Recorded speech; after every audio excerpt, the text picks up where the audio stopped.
What we'll do is we'll start, we'll go up head to toe, and we're just gonna start with the ankles right here. So hopefully y'all can see me. I'll turn sideways, and we're just gonna come up to our toes and up to the heels. Nice. Let's make sure we have good posture while we do this. Ears are gonna stay over our shoulders. We're gonna get that little ankle working a little bit.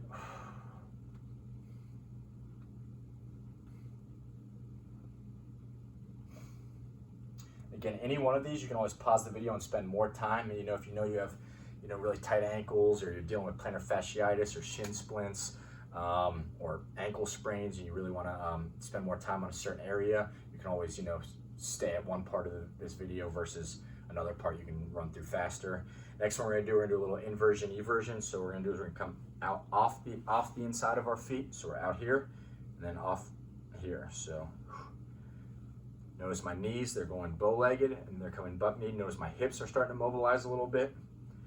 And you're really just trying to feel where you are on the ground. So you should really feel the inner and outer parts of that calf really lighting up when we do this. Again, we're active mobility here. We're actually trying to train muscles, taking them through range of motion that we're not used to.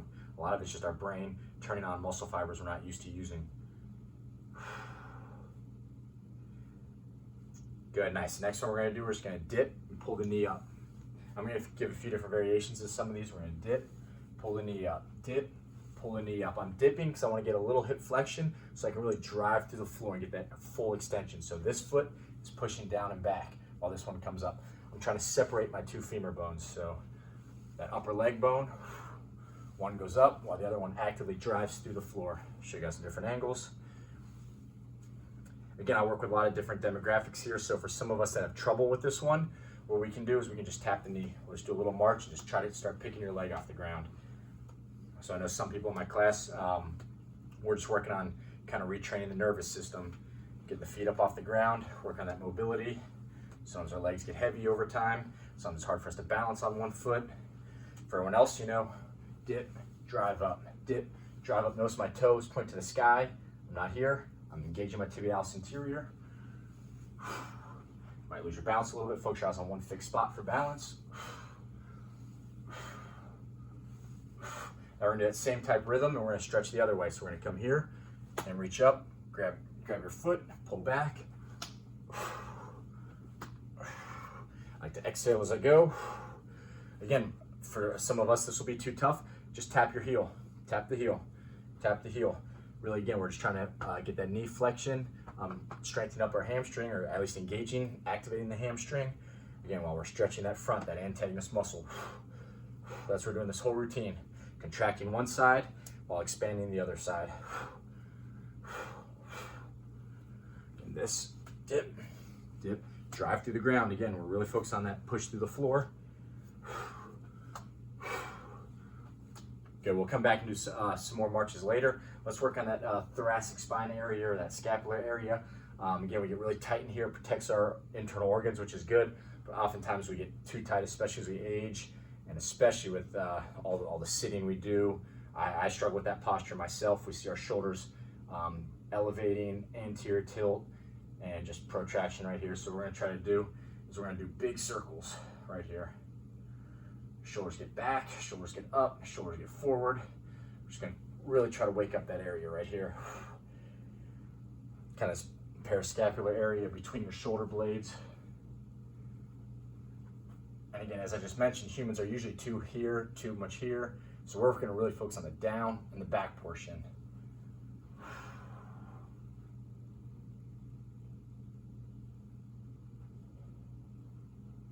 And we're in a reverse direction. Now we're gonna go backwards with those circles.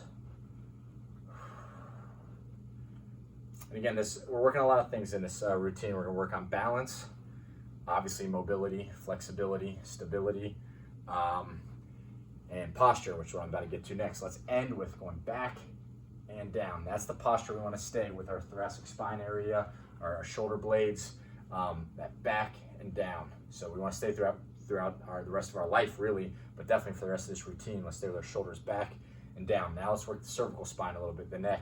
So all we're gonna do, we're gonna stand nice and tall, and with our shoulders back and down. First we're gonna stick the chin out, tuck the chin. Chin out, tuck the chin. A lot of times we're too far forward. Over time we're typing, again, same problems. Text neck, We really want to bring those ears back over the shoulders. And oftentimes we forget how to even recruit these muscles to pull our head back. So oftentimes I'm here and I tell someone in my class to bring their ears back and they go like this, but their head is still forward. So I actually bring the head back. And that's why going forward, going the wrong way, sometimes it's going to help you reset. Almost like that slingshot, go the wrong way first and pull back. We're going to end on the more important position, which is back. So our ears are back, shoulders are back and down. From there, we're going to do a few more cervical spine little stretches, or at least ranges of motion. We're going to look side to side, try to get your nose to your shoulder should be your goal. Not bringing your shoulder to your nose. Keep your shoulders back. During any of these today, you can always just hold a stretch too. Go, hold, you're squeezing one side, you're stretching the other side. Exhale at the end. Nice. Next one we'll do for cervical, we'll do up and down. Up and down. Exhale, exhale, exhale, exhale.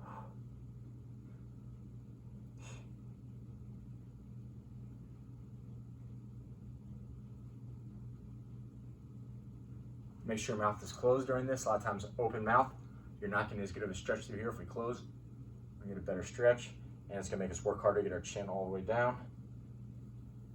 Nice. So we'll end with that one.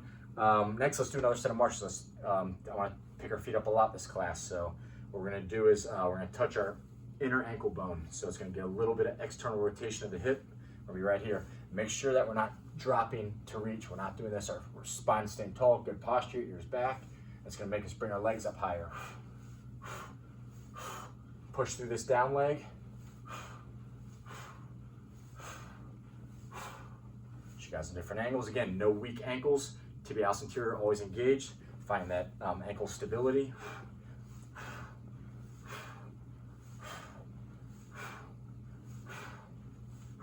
And let's touch the outer ankle bone. So same concept, little internal rotation of the hip right here.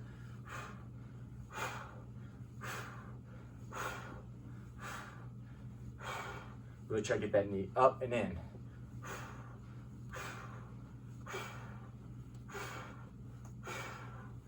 Nice, guys, almost done here.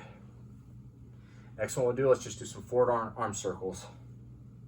Pretend you're in a hallway, and that hallway's getting more and more narrow on us. So that nice and big, or pretend you have a paintbrush in your hand, trying to draw the biggest circle possible.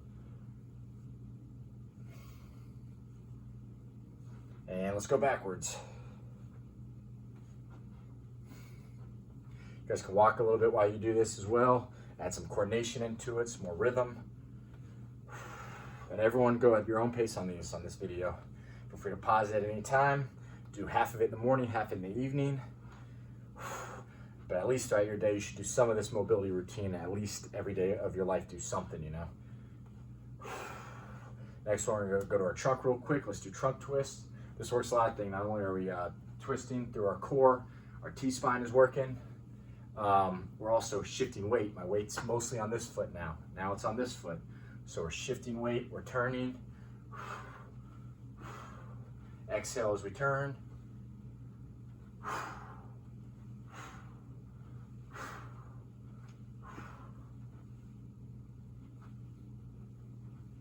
Good, let's do the elbow joint a little bit. Let's bring our pinky to our shoulder right here. So we're just gonna bring the pinkies up. And then as we go back, we're gonna rotate back and squeeze back here. So up here and back. So we're getting that full rotation, pronation, supination of the wrist. Plus we're taking our elbow joint through its full range of motion right here. Again, as I squeeze my biceps here, my triceps are being stretched, or at least expanded. And vice versa, I squeeze my triceps, I'm getting a little bicep stretch. Then we're gonna take the same thing, we're gonna fix our elbow right here, and we're just gonna go up and down. Let's focus more on that wrist turn. Try to get your pinky side higher than your thumb side, all the way in, all the way up. Exhale. Nice, let's go to neutral, and let's open and close. Wake up all these muscles that sometimes we're really bad at with, we get, carpal tunnel syndrome. Sometimes after typing, you should just do this for a minute, and then you can stretch the fingers, do some more open close. Wake these muscles up, your brain sending signals to the right muscles. Let's go with fists, and let's do a little bit of cast the fishing line. Notice my whole forearm is not moving. It's fixed right here. It's just my wrist joint. Might get some pops. I don't know if you heard that one. And that reminds me, if anything here is painful, if you ever get radiating pain, stop, see a doctor. We want to do all these through a pain-free range of motion. Now you might feel some mild discomfort because you're stretching and you're working, but we don't want any of that extreme pain. Let's go in and out now. Again, I'm not moving my whole arm in and out, just right here. And last we'll do circles, wrist circles. Again, my whole elbow's not moving, it's just the wrist. Show you guys some different angles. And reverse direction. Go, let's go up and get a little bit of shoulder rotator cuff. Here's 90 degrees, we're gonna go slightly below right here. And all we're gonna do is we're gonna rotate over, under. Really think about that elbow, really twisting that elbow. Get your 4 rotator cuff muscles deep in the shoulder. They really work on that rotation. This humerus bone right here really rotate like you're wringing out a wet towel. Almost done. 3, 2, and again, if shoulders are your problem, you should pause the video now and spend more time on this part, so this is very individualized right here.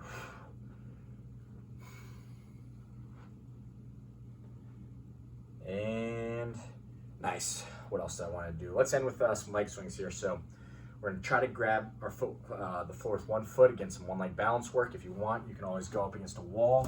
And what we're going to do right here, our chair, and what we're going to do is still good posture, and we're just going to swing our legs side to side. If you want to really push yourself, focus your eyes on a fixed spot. Try to keep that balance. And just open the leg, close the leg all the way. This foot has to cross midline. Don't go from here to there. We really want to cross that midline and get wide as possible without rotating out. Keep the knee forward. Keep your belly button forward. Your arms moving opposite, just like how we would run or walk. Let's do the other side. Switch.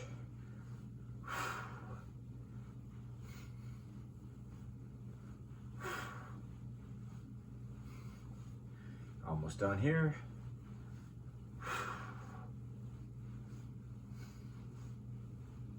Good. Last one we'll do, we'll go front and back now. Again, if you want to hold the wall, I recommend your inside foot. Do the swinging. If you don't want to hold the wall, grab the floor with your other foot. Those toes clamp down, muscles under the feet engaging. So again, stability one side, mobility on the other limb. That's really the theme of how humans move.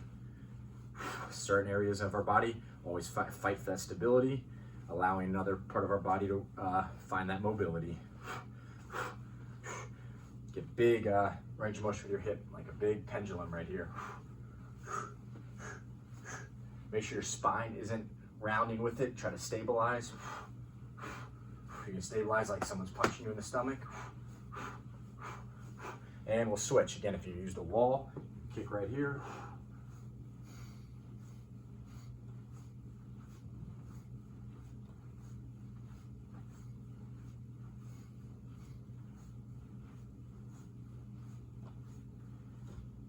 Nice. So that right there took pretty much all the major muscles in our body and a lot of the minor ones through their full natural range of motion, pain-free. Make sure you're going as far as you can pain-free. And each day you should be able to go a little bit further, push yourself, and yeah, run through that video at least a few times a week if you can. You can use it as a warm-up to a workout, a cool-down to a workout, a standalone mobility routine. Good for an off day, something to get the blood flowing, something to just wake your muscles up. They're like rubber bands, and we always want to take them through their full range of motion. If you don't use it, you lose it. So we got to keep waking our body up. So yeah, really good routine. Of course it is, I made it up. But yeah, do it on your own. Let me know if you have any questions, and stay mobile, stay healthy. Good work, guys.